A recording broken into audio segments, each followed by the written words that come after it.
नमस्कार दोस्तों, स्वागत है आपको अपने channel Ashish Kumar F5GP guide में। तो आज हम इन्वायरमेंटल स्टडीज जो F5GP सेमेस्टर 4 का एक पेपर है, तो उसका इम्पोर्टेंट क्वेश्चन आंसर करने वाले हैं। तो अगर आप चैनल पर नए हैं तो लाइक और सब्सक्राइब कीजिएगा। तो वीडियो को पूरा देखिए और बने रहिए। यूनिट 1 है ह्यूमंस एंड इन्वायरमेंट।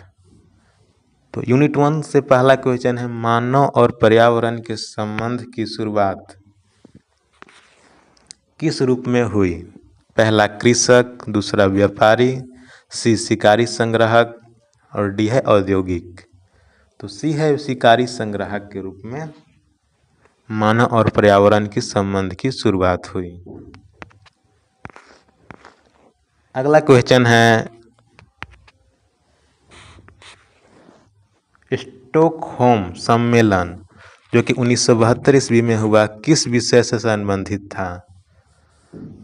जलवायु परिवर्तन, मानव पर्यावरण, जैव विविधता या ओजोन परत। तो इसका आंसर बी होगा, मानव पर्यावरण से संबंधित था। क्वेश्चन नंबर तीसरा है, सतत विकास की अवधारणा किस रिपोर्ट से जुड़ी है? Brundtland report, Kyoto report, Montreal report, IPCC report. तो इसका आंसर ए होगा, ब्रटलैंड रिपोर्ट।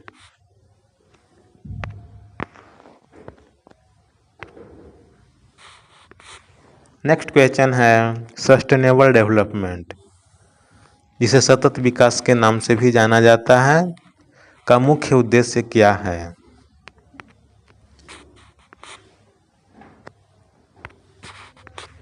केवल आर्थिक विकास, वर्तमान जरूरतों को पूरा करने बिना भविष्य को नुकसान पहुंचाए, औद्योगिकीकरण, नगरीकरण। तो इसका आंसर होगा बी, वर्तमान जरूरतें को पूरी करना बिना भविष्य को नुकसान पहुंचाए उसे सस्टेनेबल डेवलपमेंट कहते हैं।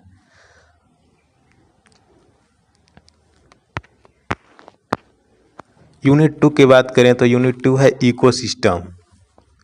पांचवा क्वेश्चन है, पारिस्थितिकी तंत्र। इकोसिस्टम शब्द किसने दिया? ए है टेंसले, बी है डॉर्मिन, सी है हेकल, डी है ओडम। तो इसका आंसर ए होगा, टेंसले। अगला क्वेश्चन है दोस्तों, खाद्य श्रृंखला का प्रथम स्तर कौन होता है? उपभोक्ता, अपघटक, उत्पादक, सर्वाहारी। तो पहला स्तर होता है वो उत्पादक होता है, यानी कि अगर हम बात करें घास की तो घास उत्पादक होगा, और प्रथम चरण में उसको बकरी खाएगा और बकरी के बाद शेर खाएगा। तो प्रथम स्तर है उत्पादक।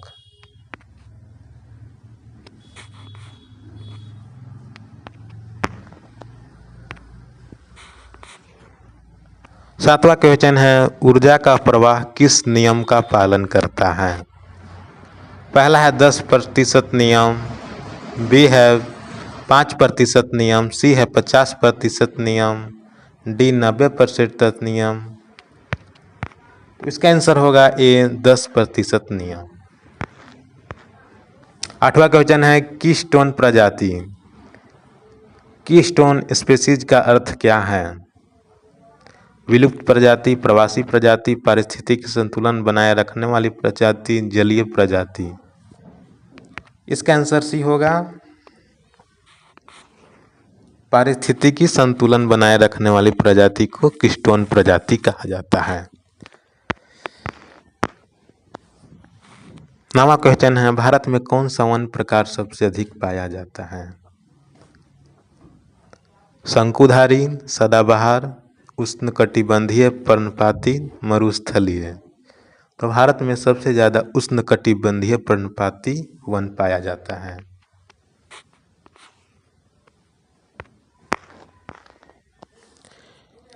यूनिट 3 बात करें तो natural resources and sustainable development.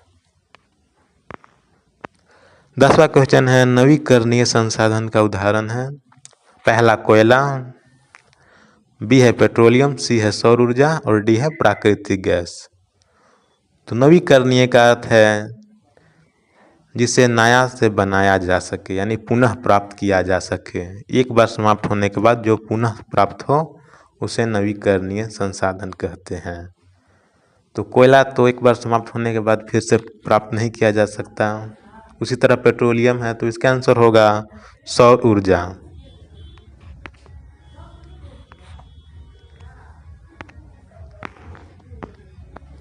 ग्यारहवां क्वेश्चन है, वर्षा जल संचयन का मुख्य उद्देश्य है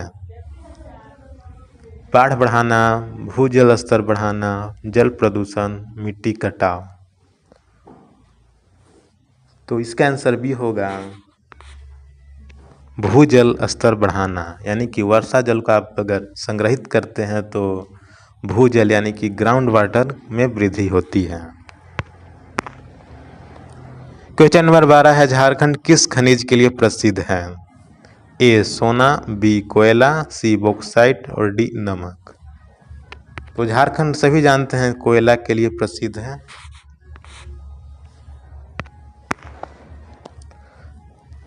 क्वेश्चन नंबर 13 है, मरुस्थलीकरण का प्रमुख कारण है वनीकरण, अधिक वर्षा, अत्यधिक चराई, सिंचाई। तो मरुस्थलीकरण का प्रमुख कारण है अत्यधिक चराई, यानी कि अगर चराई ज़्यादा होता है तो मरुस्थल में परिवर्तन होने लगता है।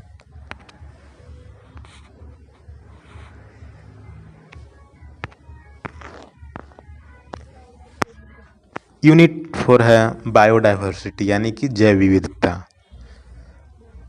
नेक्स्ट क्वेश्चन है 14, जैव विविधता का कितने स्तर हैं? तो जैव विविधता के 2 स्तर हैं।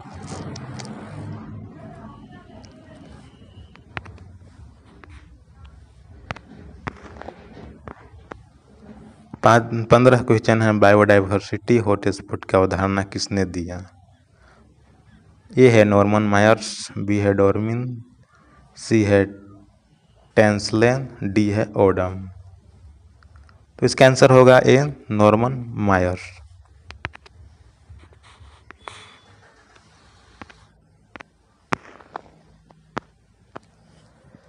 क्वेश्चन नंबर 16 है, प्रोजेक्ट टाइगर यानी कि टाइगर परियोजना कब शुरू हुआ?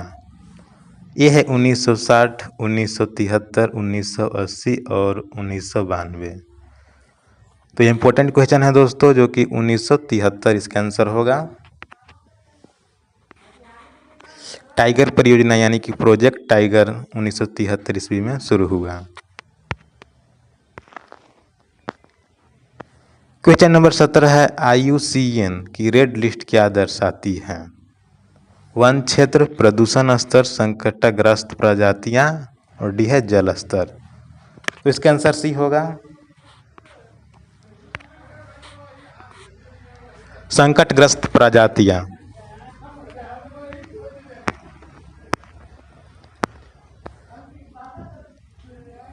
क्वेश्चन नंबर 18 है, अम्ल वर्षा का मुख्य कारण क्या है? CO2, SO2, NOx, सी है ऑक्सीजन और डी है नाइट्रोजन। तो सल्फर डाइऑक्साइड और नाइट्रोजन ऑक्साइड को अम्ल वर्षा का कारण है, इसी कारण से अम्ल वर्षा होती है। क्वेश्चन नंबर 19 है, ओजोन परत क्षय के जिम्मेवार गैस कौन है? तो ओजोन परत जान रहे हम लोग कि दिन प्रतिदिन क्षय हो रहा है, तो कौन गैस के कारण हो रहा है? तो इसका आंसर होगा CFC यानी कि क्लोरोफ्लोरोकार्बन। CFC का मतलब हो गया क्लोरोफ्लोरोकार्बन, CO2 का मतलब है कार्बन डाइऑक्साइड, O2 मतलब ऑक्सीजन और H2 मतलब हाइड्रोजन। तो इसका आंसर होगा क्लोरोफ्लोरोकार्बन। क्वेश्चन नंबर 20 है, ध्वनि का इकाई है। तो ध्वनि का इकाई यानी कि यूनिट है हर्ट्ज, डेसिबल, न्यूटन, वाट। तो ध्वनि का ऐसा ही मात्रक है डेसिबल।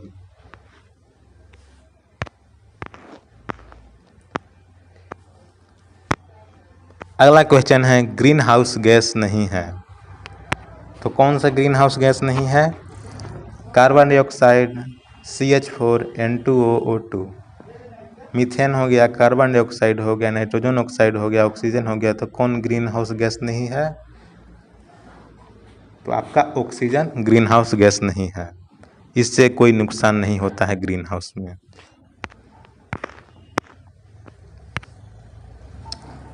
क्वेश्चन नंबर 22 है, आईपीसीसी का पूरा नाम है। तो आईपीसीसी का पूरा नाम है inter governmental panel on climate change.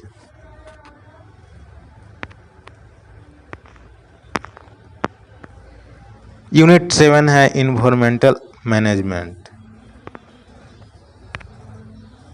Question number 23 है, भारतीय संविधान का अनुच्छेद 48 एक किससे संबंधित है? शिक्षा, पर्यावरण संरक्षण, व्यापार, कृषि। इसका आंसर बी होगा,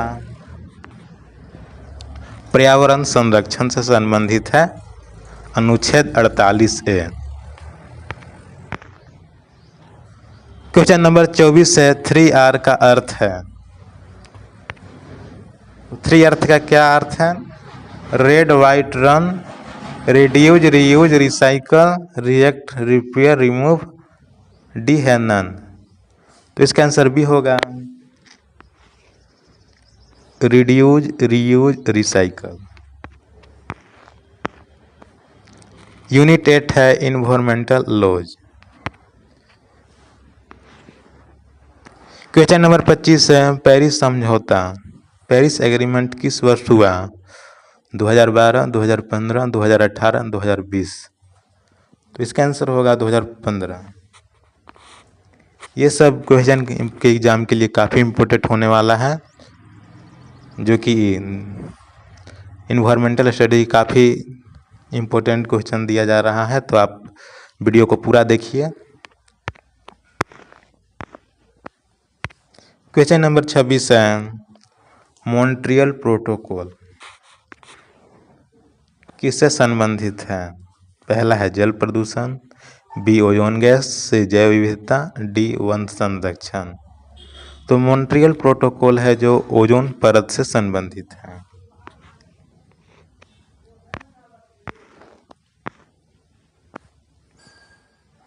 क्वेश्चन नंबर 27 है, the world life protection act किस वर्ष पारित हुआ?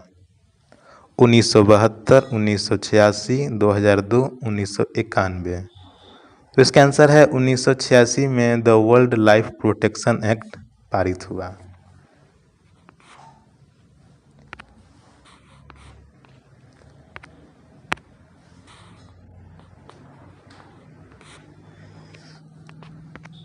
इसका आंसर 1972 होगा दोस्तों।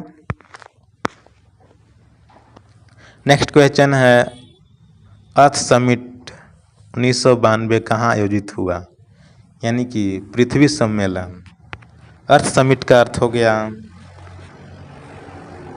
पृथ्वी सम्मेलन, जो कि 1992 में हुआ। यह भी क्वेश्चन आ सकता है कि किस वर्ष हुआ, तो इसका आंसर 1992 होगा। तो कहाँ हुआ? Paris, Rio de Janeiro, New York, Geneva. तो रियो डी जेनेरियो में हुआ था। इसका आंसर होगा जो कि अर्थ समिट यानी कि पृथ्वी सम्मेलन रियो डी जेनेरियो 1992 में आयोजित हुआ। क्वेश्चन नंबर 29 है,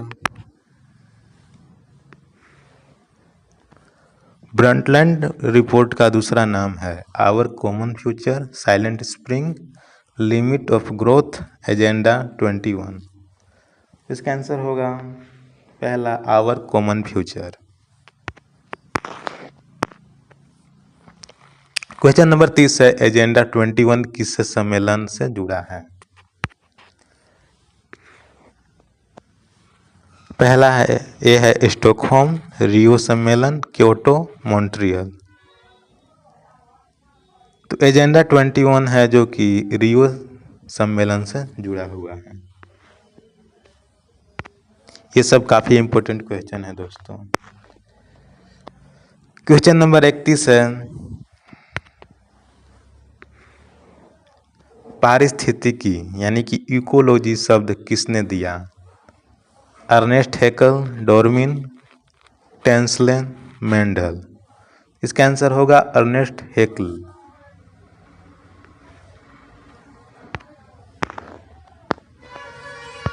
क्वेश्चन नंबर 32 है, खाद्य जाल फूड वेब क्या है? एक खाद्य श्रृंखला, कई खाद्य श्रृंखलाओं का जाल, ऊर्जा पिरामिड, जल चक्र। तो इसका आंसर होगा कई खाद्य श्रृंखलाओं के जाल को खाद्य जाल कहा जाता है।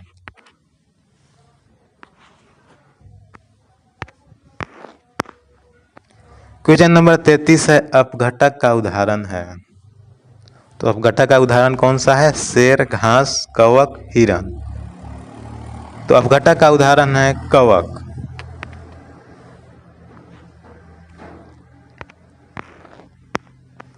क्वेश्चन नंबर 34 है, पारिस्थितिकी पिरामिड सबसे बड़ा आधार होता है? ए मांसाहारी, बी सर्वाहारी, सी उत्पादक और डी अपघटक। तो इसका आंसर सी होगा उत्पादक। उत्पादक ही सबसे बड़ा होता है, उसी के आधार से शुरू होता है पूरा पोषी स्तर।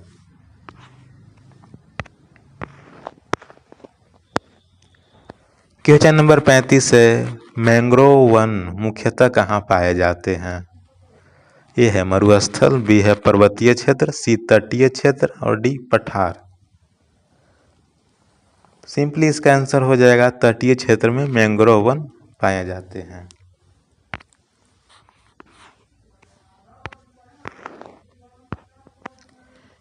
क्वेश्चन नंबर 36 है, भारत का सबसे बड़ा मैंग्रोव क्षेत्र है।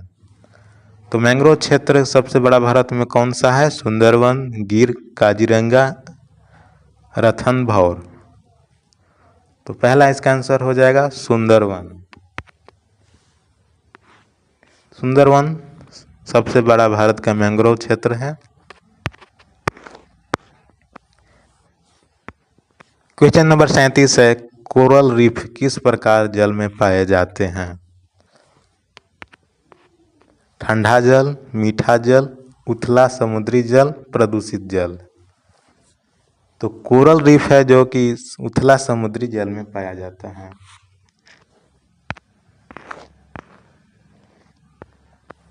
क्वेश्चन नंबर 38 है, जीवाश्म ईंधन का उदाहरण है। पहला है सौर ऊर्जा, पवन ऊर्जा, कोयला, जल ऊर्जा। तो जीवाश्म ईंधन का उदाहरण है जो कि कोयला जीवाश्म ईंधन का उदाहरण है।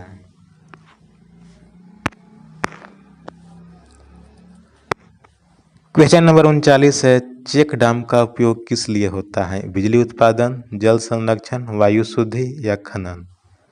तो चेक डैम का उपयोग सामान्यतः जल संरक्षण के लिए किया जाता है। तो इसका आंसर होगा बी।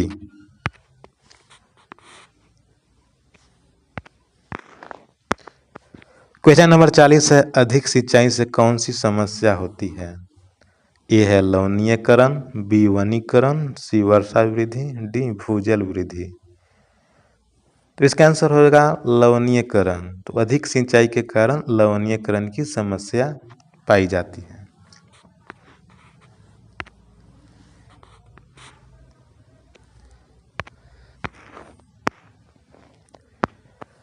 क्वेश्चन नंबर 41 है, जैव विविधता का सबसे समृद्ध क्षेत्र है?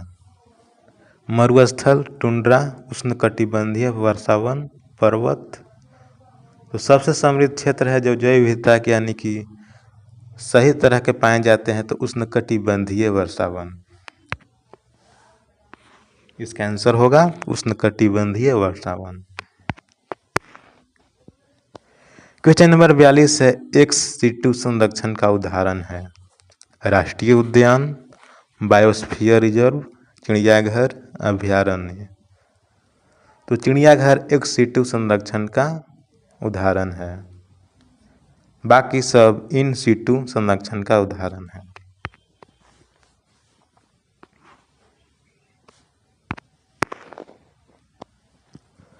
क्वेश्चन नंबर 43 है, प्रोजेक्ट एलिफेंट कब शुरू हुआ? यानी कि हाथी परियोजना कब शुरू हुआ? 1973, 1992, 1985 या 2005। तो इसका आंसर बी होगा 1992।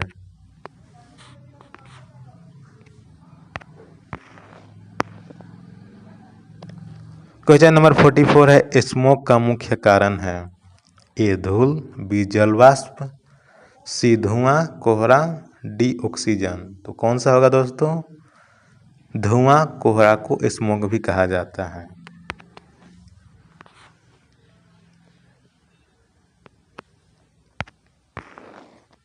क्वेश्चन नंबर 45 है, बी और डी संबंध किससे हैं? ए वायु प्रदूषण, जल प्रदूषण, ध्वनि, मृदा। कौन सा होगा? बी जल प्रदूषण।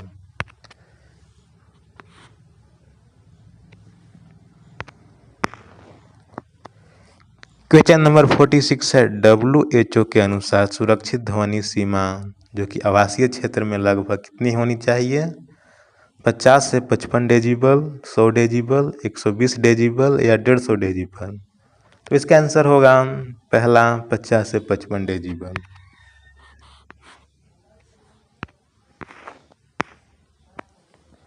क्वेश्चन नंबर 47 है, थर्मल प्रदूषण मुख्यतः किससे होता है? ए वाहन, बी उद्योगों के गर्म जल, प्लास्टिक, धूल। तो थर्मल प्रदूषण का मुख्य कारण है उद्योगों का गर्म जल।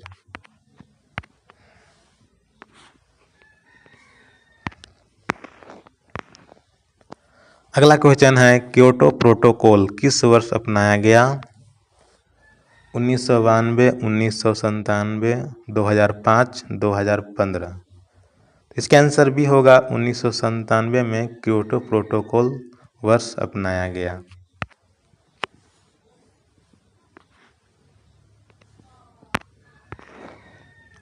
क्वेश्चन नंबर 49 है, कार्बन क्रेडिट का संबंध है जल संरक्षण, वन संरक्षण, ग्रीन हाउस गैस उत्सर्जन, खनन। तो कार्बन क्रेडिट का संबंध है ग्रीन हाउस गैस उत्सर्जन से।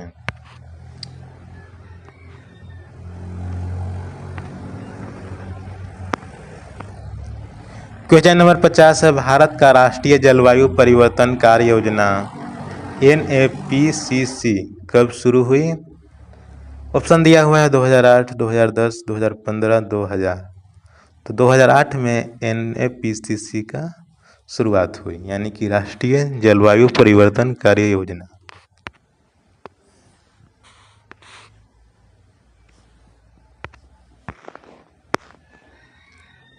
नेक्स्ट क्वेश्चन है, ISO 14001 किससे संबंधित है? शिक्षा, पर्यावरण प्रबंधन, स्वास्थ्य, बैंकिंग। तो एक मैनेजमेंट की तरह है। इसका आंसर होगा बी पर्यावरण प्रबंधन।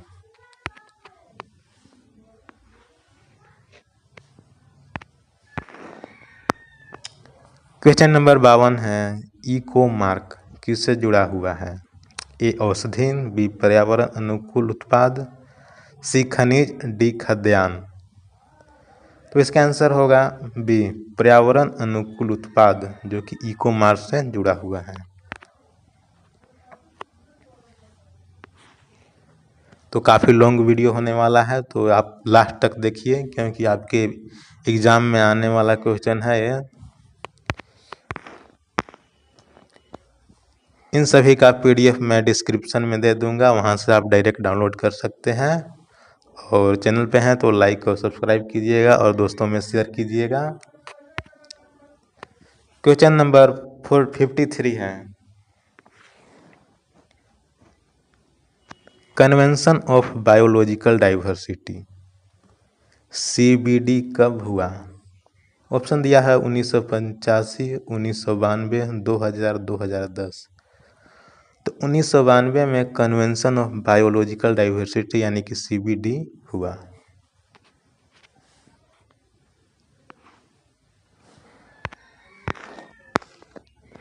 क्वेश्चन नंबर 54 है, UNCCD किससे संबंधित है? जलवायु, मरुस्थलीकरण, ओजोन, प्रदूषण।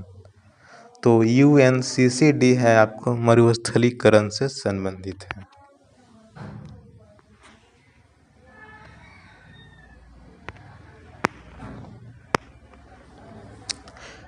क्वेश्चन नंबर 55 है नेशनल ग्रीन ट्रिब्यूनल यानी कि एनजीटी की स्थापना कब हुई? तो 2010 ईस्वी में एनजीटी की स्थापना हुई।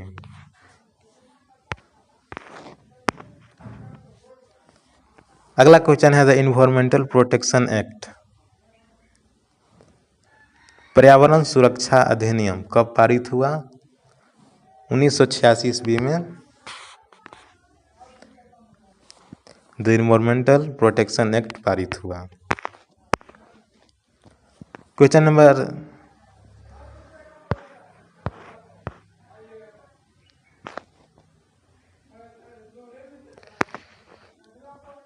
नंबर गलत लिखा गया है लेकिन और होगा। साइलेंट स्प्रिंग पुस्तक किसने लिखी?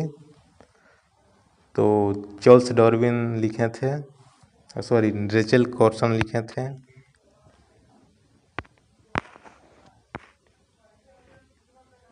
तो यहीं पे मैं वीडियो समाप्त कर दे रहा हूं क्योंकि कुछ गड़बड़ा गया है। हमारा क्वेश्चन है कि सेटिंग करने में गड़बड़ हो गया है। तो अगर चैनल पे नए हैं तो लाइक और सब्सक्राइब कीजिएगा।